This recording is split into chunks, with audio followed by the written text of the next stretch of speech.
한양교회에서 제가 사역하던 것 중에 하나가 결혼 예비학교를 제가 진행을 했습니다.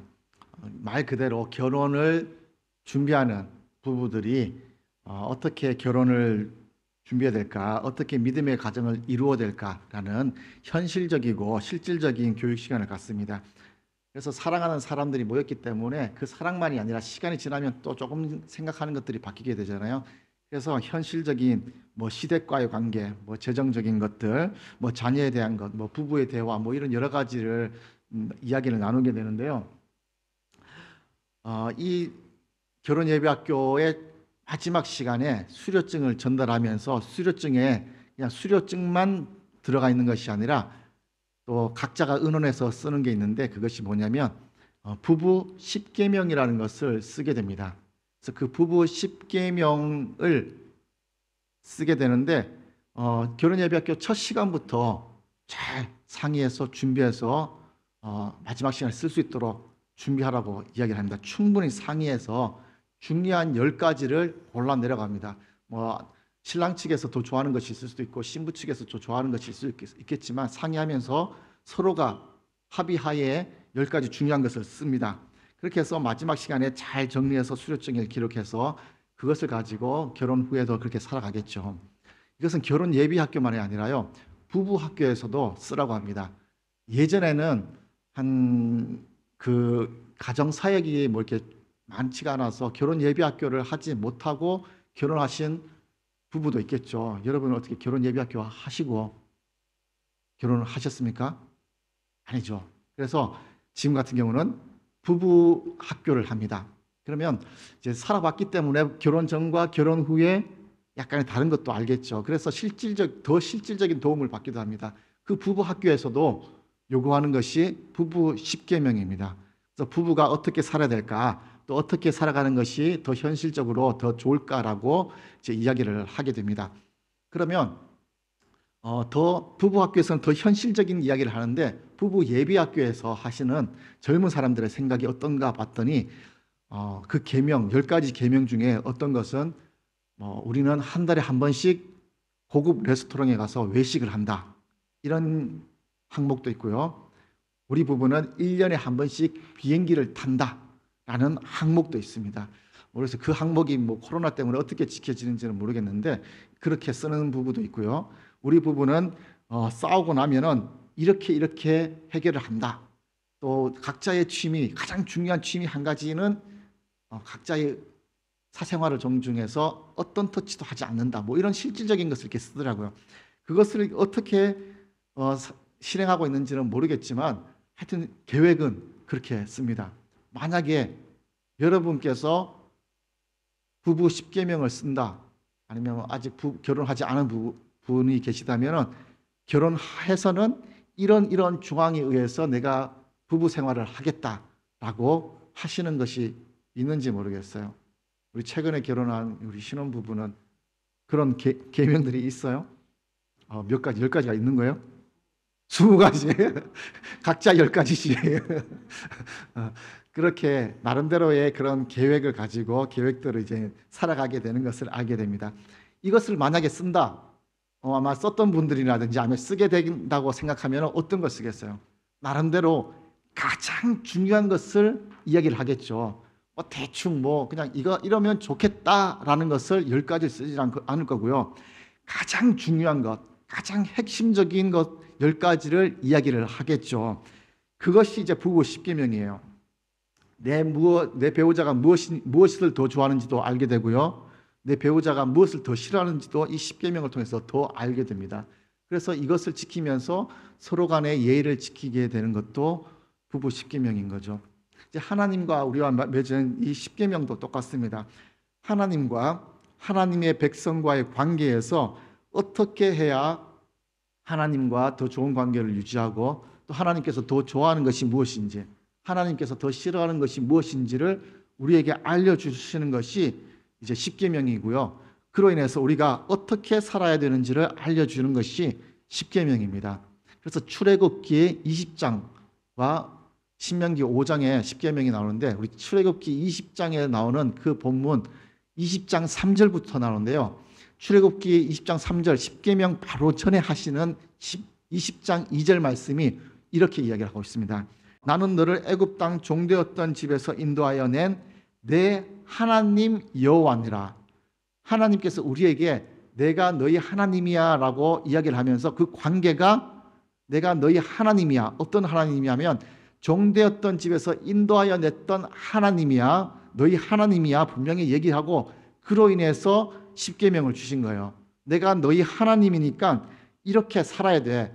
은혜 받은 사람으로서 살아야 될 기본적인 삶의 지침이 십계명이야 라고 하면서 10가지 말씀을 이야기를 해 나가는 것이 십계명입니다.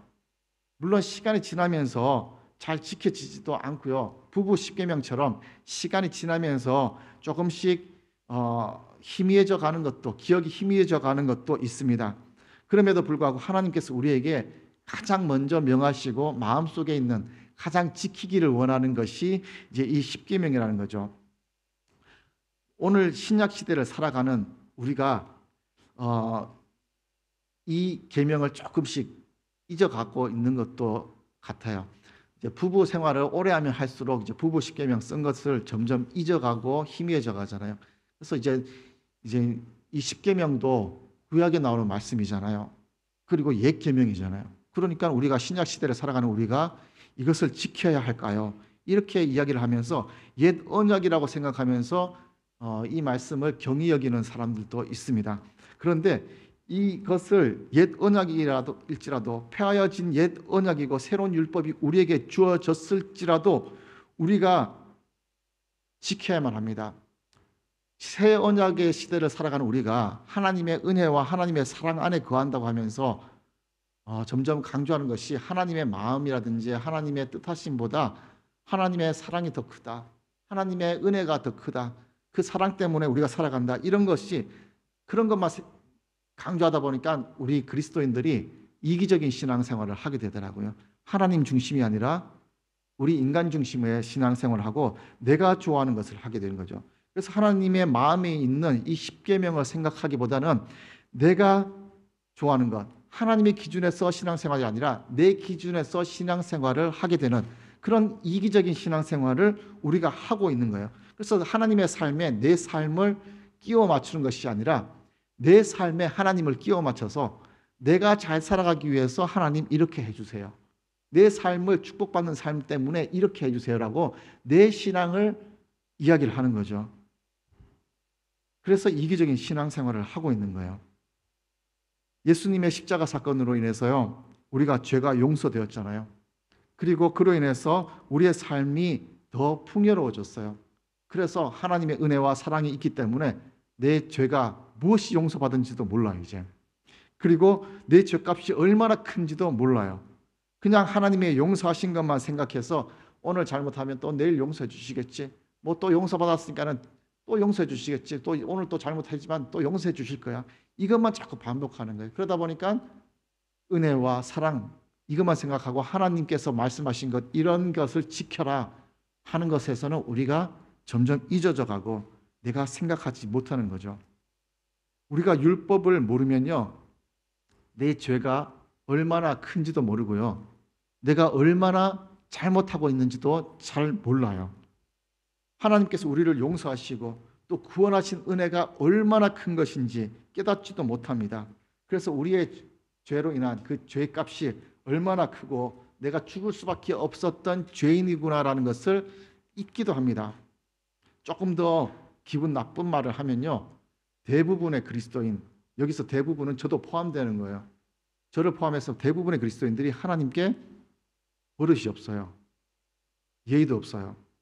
왜냐하면 하나님께서 좋아하는 것이 무엇이고 하나님께 예의를 갖춰야 되는 것이 무엇인지 모르기 때문이에요. 그것을 가르쳐 주는 사람도 없고요, 각자 소견에 옳은 대로 신앙생활을 하고 있는 거예요. 내가 한 10년 신앙생활을 하다 보니까는 이렇게 신앙생활을 해왔는데 이렇게 신앙생활을 하는 것이 맞는 것 같아.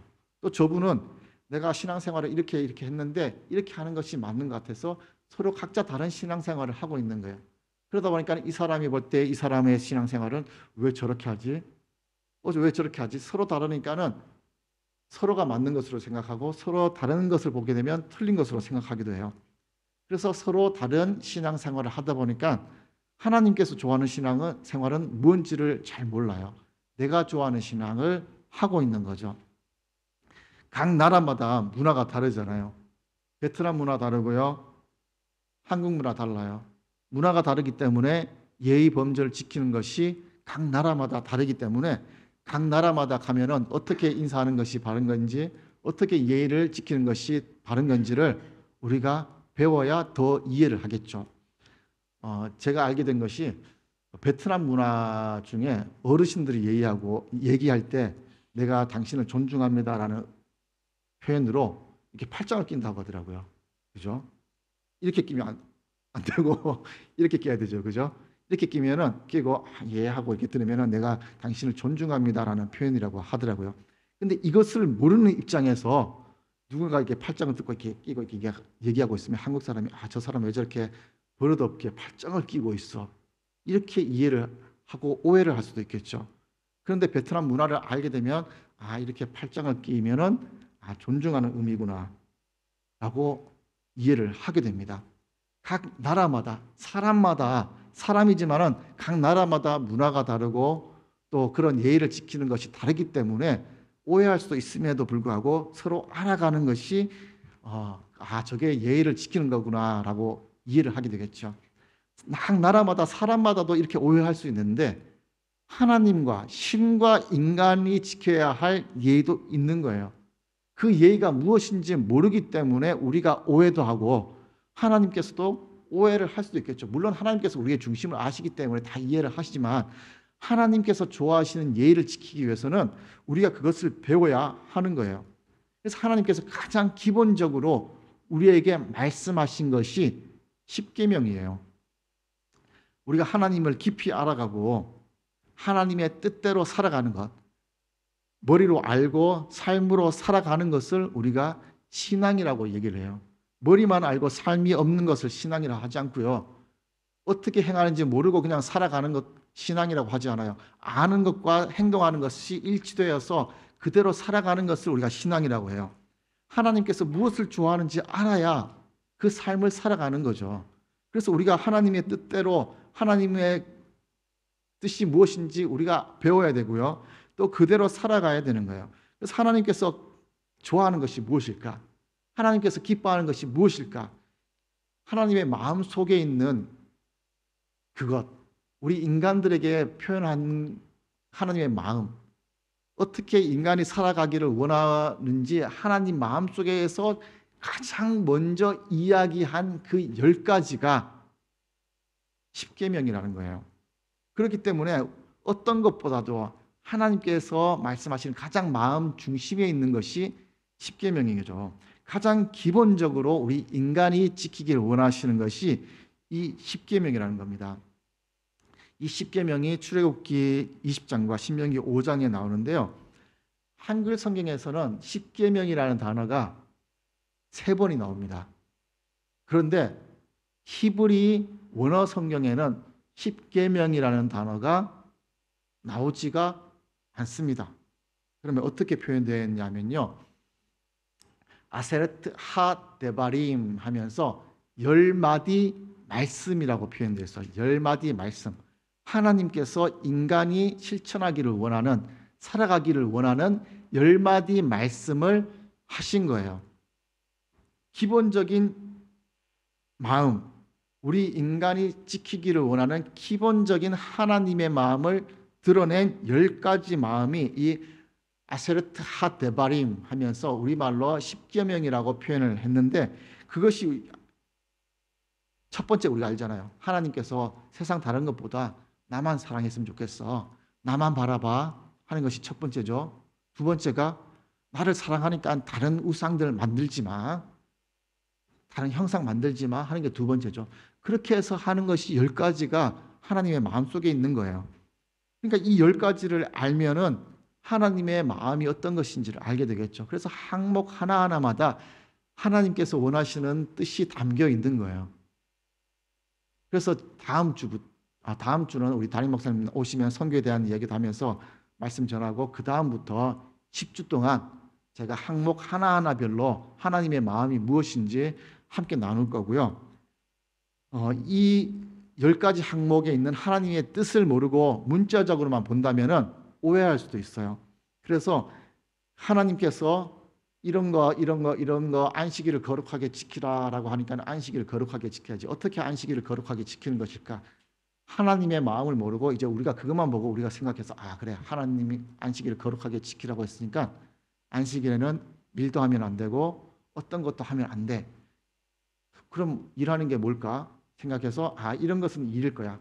이런 것은 일이 아니고 이것은 일이고, 이렇게 해서 일이 무엇인지 아닌지를 인간의 생각으로 이제 정해놓은 거예요. 그래서 유대인들은 안식일에 일을 하지 않아요. 그래서 이사도 하지 않고요. 그래서 어떤 짐도 주일날은 옮기면 안 돼요. 그래서 어떤 것은 짐을 옮기는 행위가 되고 어떤 것은 짐을 옮기는 행위가 안 되고 나름대로 막 인간이 정해놨어요. 하나님의 뜻이 뭔지도 모르고. 그래서 우리 신약 시대에 예수님께서 하신 말씀 중에 안식일에 안진뱅이를 고치시는 사건이 있잖아요. 고치실 때 하신 얘기가 너 다리 나서서 걸어가 뭐 이것이 아니라 내 자리를 들고 걸어가라고 했어요. 일어나라고 했어요. 그 내 자리를 들고 자리를 드는 행위가 이사의 행위예요.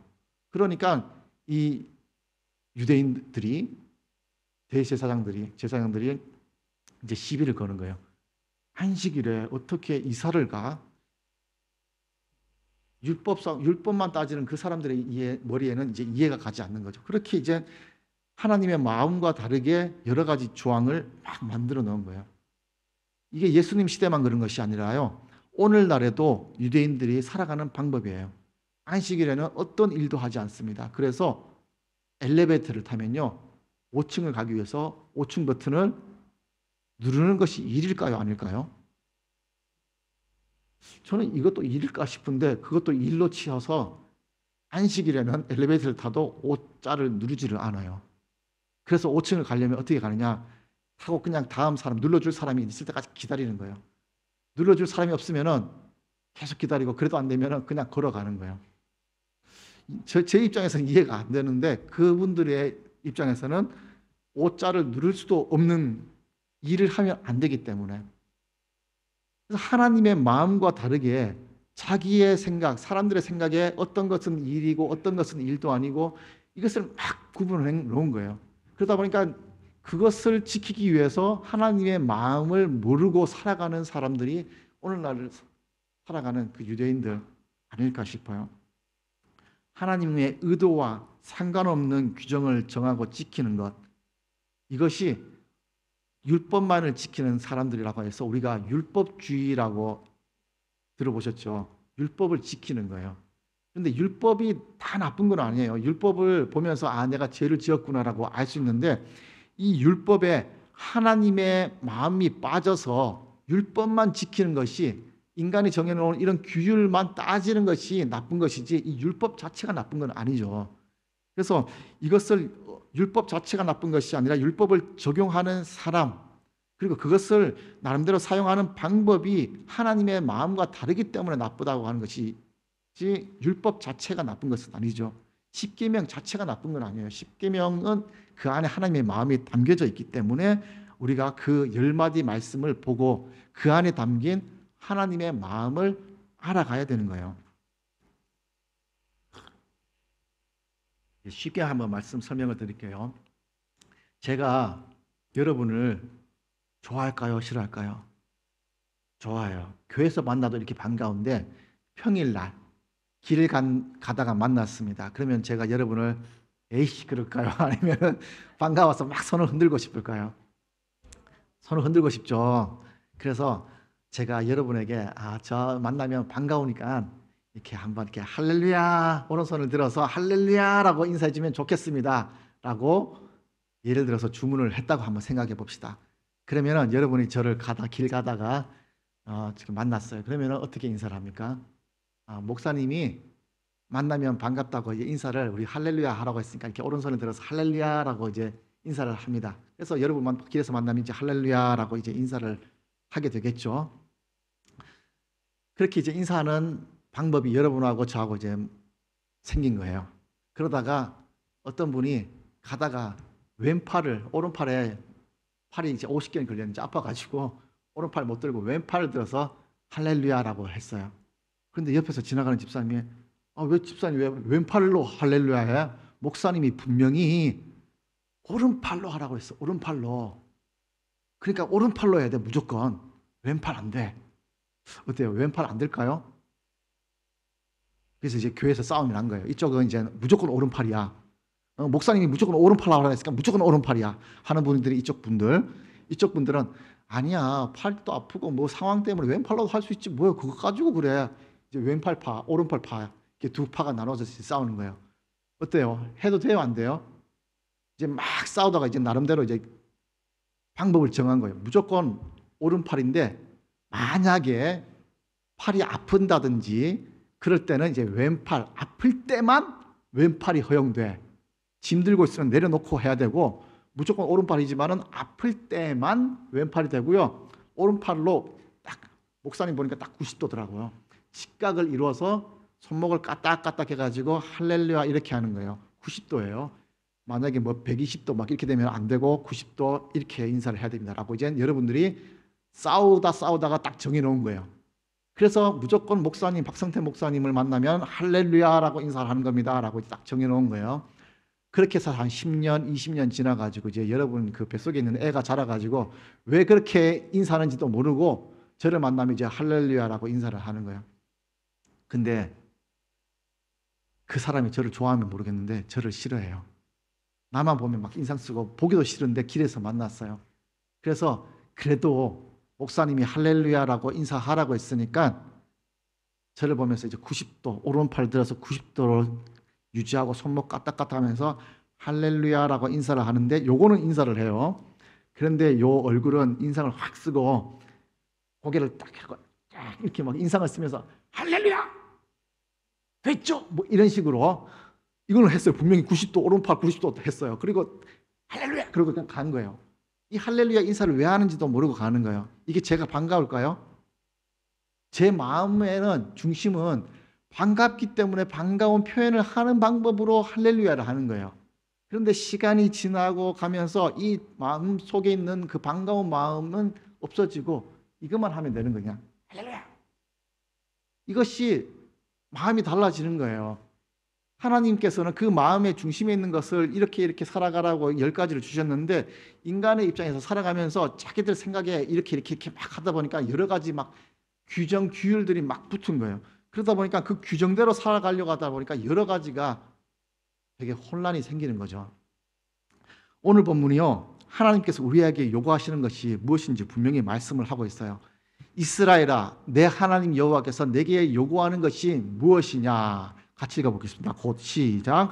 곧 내 하나님 여호와를 경외하여 그의 모든 도를 행하고 그를 사랑하며 마음을 다하고 뜻을 다하여 내 하나님 여호와를 섬기고 내가 오늘 내 행복을 위하여 내게 명하는 여호와의 명령과 규례를 지킬 것이 아니냐.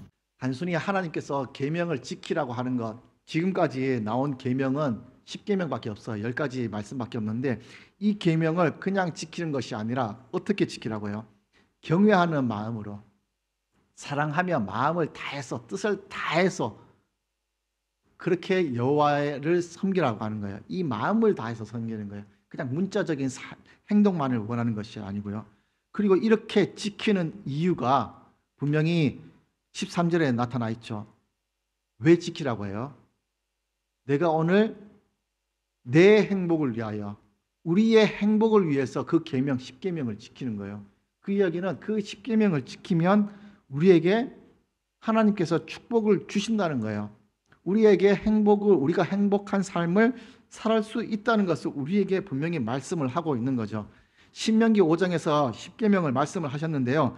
10계명을 말씀하신 이후에 10계명을 지킨 자들에게 주시는 축복을 29절에 말씀을 했습니다. 우리 다 같이 한번 읽어보겠습니다. 시작.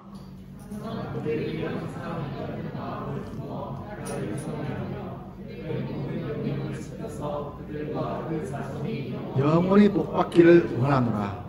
하나님의 마음에는요, 이렇게 하나님의 뜻대로 살아가면은 그 당시 사람들만 아니라 그 자손들까지 영원히 복 받기를 원하는 마음에서 이렇게 살라고 이야기를 하는 거예요. 복을 줄 수 있는 그 기본이 뭐가 될까? 왜 다른 사람이 볼 때 왜 하나님 저 사람은 왜 복 주고 나는 안 줍니까? 너 이 말씀대로 살았어 안 살았어? 그 얘기를 하시는 거예요. 하나님도 핑계가 있어야 될 거 아니에요. 왜 이 사람 복을 주죠? 저 사람은 나를 사랑하고 내 마음에 합당하게 살아가는 사람이야. 이렇게 하나님께서 말씀하시는 거예요. 대대로 살아갈 때에 복을 받는 거예요. 그리고 모세도 33절에 가면은 모세도 이렇게 우리에게 설명합니다. 한번 같이 읽어보겠습니다. 시작. 너희 하나님 여호와께서 너에게 명령하신 모든 도를 행하라. 그리하면 너희가 살 것이요 복이 너에게 있을 것이며 너희가 차지한 땅에서 너희의 날이 길리라. 이것은 모세가 백성에게 이야기를 하는 거예요. 지도자의 입장에서 백성들이 이렇게 살아가면 복을 받는 것을 알기 때문에 복 받는 방법으로 이렇게 살아가라고 얘기를 하는 거예요. 그러면 저 목사로서 여러분이 복 받는 것을 원할까요? 원하지 않을까요? 원하겠죠.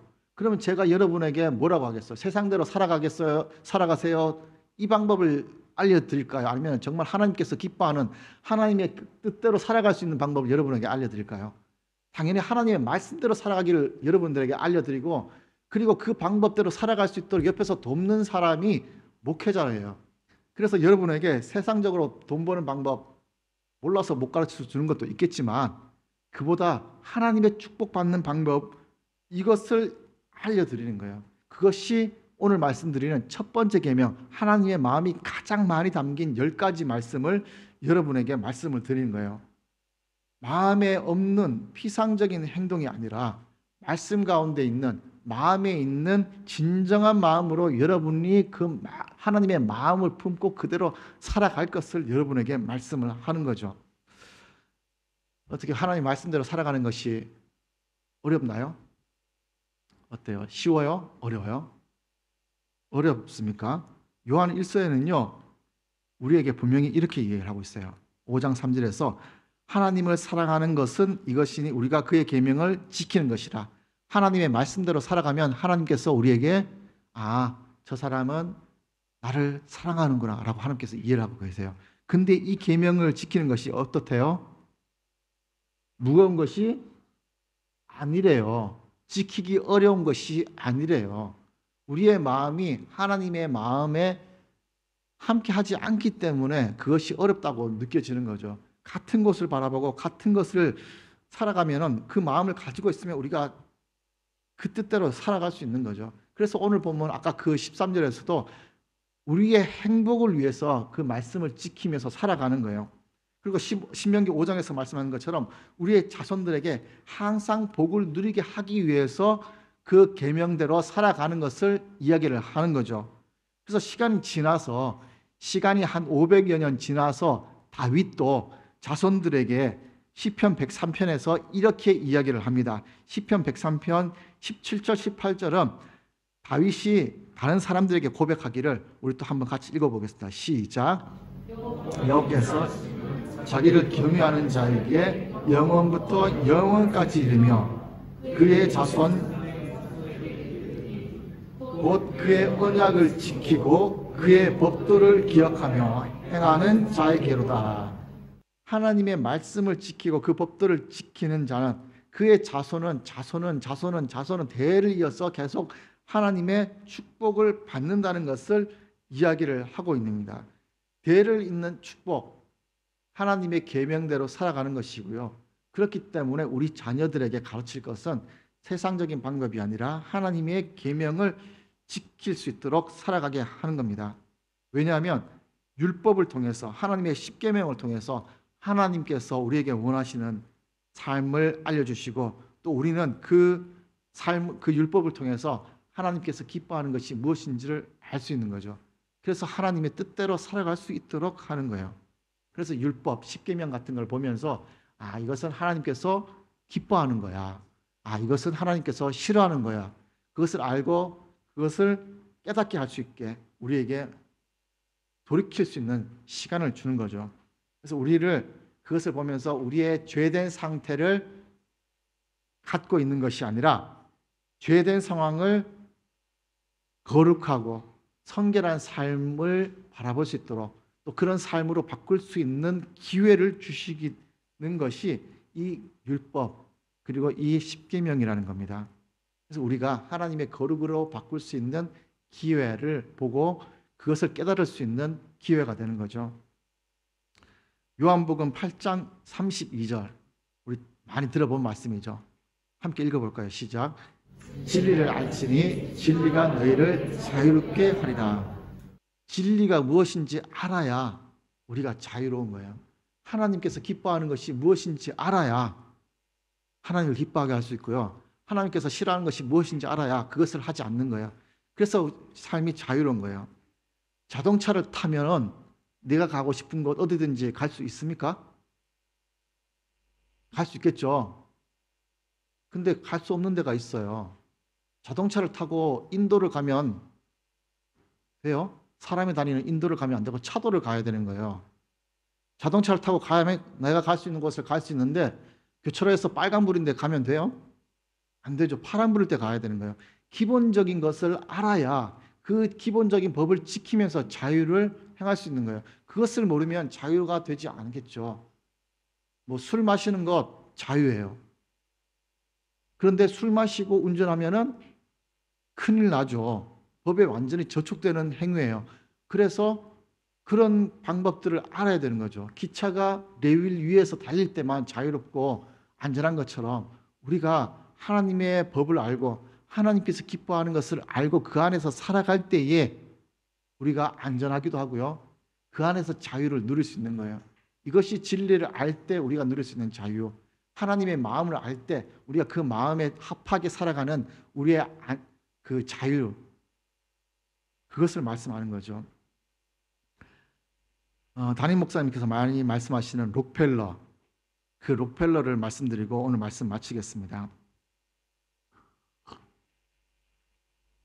록펠러는 어머니의 유언을 따라 살아서 가난한 과부의 아들에서 아주 큰 부유를 지닌 하나님의 축복을 받은 그 사람으로 유명합니다. 그 유언, 어머니의 유언은 십계명처럼 10가지입니다. 보이십니까? 제가 한번 읽어드릴게요. 첫 번째, 하나님을 친아버지로 섬겨라. 두 번째, 목사님을 하나님 다음으로 섬겨라. 세 번째, 주일 예배는 본교에서 드려라. 네 번째, 오른쪽 주머니는 항상 11조 주머니로 하라. 다섯 번째, 아무도 원수를 만들지 말라. 여섯 번째, 아침에 목표를 세우고 기도하라. 일곱 번째, 잠자리에 들기 전 하루를 반성하고 기도하라. 여덟 번째, 아침에는 꼭 하나님 말씀을 읽어라. 아홉 번째, 남을 도울 수 있으면 힘껏 도우라. 열 번째, 예배 시간에는 항상 앞자리에 앉아라. 이 말씀대로 록펠러가 살았습니다. 어머니의 유언에 따라서 10가지의 말씀을 살았을 때 그렇게 큰 부자가 되었죠. 세계 제일의 부자가 된 축복을 누렸습니다. 어머니의 말씀이에요. 10가지, 이 10가지는. 이 어머니의 말씀 10가지를 지켜도 그렇게 축복을 받는데 하나님의 말씀 10가지를 지키면 어떻게 될까요? 비교가 될까요? 사람의 말을 따르는 것과 하나님의 말을 따르는 것 비교가 안 되겠죠. 사람의 말도 따르면 그런 축복을 받는데 하나님의 말씀을 따른다면 우리가 얼마나 큰 축복을 받고 큰 기쁨을 받을 수 있겠어요? 큰 은혜를 받을 수 있겠어요? 제가 길에서 만나면 이렇게 할렐루야라고 아까 주문했던 것을 다시 한번 생각해 봅시다. 이렇게 손목을 까딱까딱 하면서 인사를 하는데 이 가까운 데가 아니라 만약에 저기 멀리서 저를 만났다 한번 생각해 봅시다. 멀리서 서로가 그냥 우연하게 딱 쳐다봤는데 서로가 눈이 맞았어요. 저기 멀리서. 그러면 어떻게 인사하겠어요? 반가워서 이렇게 인사하겠어요? 그냥 이렇게만 인사하겠어요? 더 반가워서 멀리 있으니까 잘 보일 수 있도록 할렐루야, 할렐루야 이렇게 안 할 거예요? 더 반가워서 이런 반가운 표현을 하지 않을까요? 하나님께서도 이렇게 인사를 하라고 한 것은 이렇게 인사하는 그 마음처럼 하나님께서 살라고 했던 그 마음이 있지만 더 반갑고 더 기쁜 마음으로 더 기쁘게 살아가면 하나님도 더 기뻐하실 거예요. 하나님도 기뻐하시고 우리에게도 더 그 축복이 있겠죠. 오늘 말씀을 보면 누구를 위해서 이렇게 말씀대로 살아가라고 했죠? 내 행복을 위해서 그렇게 하라고 하는 거예요. 행복이 무슨 줄임말이냐면요. 행함 있는 축복이에요. 그래서 그렇게 행동하면 내가 행함 있는 축복을 받는 거예요. 그것이 행복이죠. 나는 행복이고요. 하나님께서는 기뻐함을 입어서 우리에게 또 축복, 은혜를 베풀어 주시겠죠. 오늘 제가 십계명에 대해서 기본 마음을 말씀드렸습니다. 앞으로 또 한 항목 하나하나를 보면서 한 항목마다 담긴 하나님의 뜻을 하나님께서 오늘날 우리에게 말씀하시는 것이 무엇인지 함께 나누고 그 말씀대로 살아가서 우리가 하나님의 축복을 누리고 또 우리는 우리 스스로의 행복을 누리는 그런 삶을 살고 또 그런 삶을 누림으로 인해서 더욱더 하나님께서 기뻐하는 베델교회 성도님 되시기를 주님의 이름으로 축원드립니다. 우리 기도하겠습니다. 하나님 감사합니다. 오늘 십계명의 기본적인 마음을 보았습니다.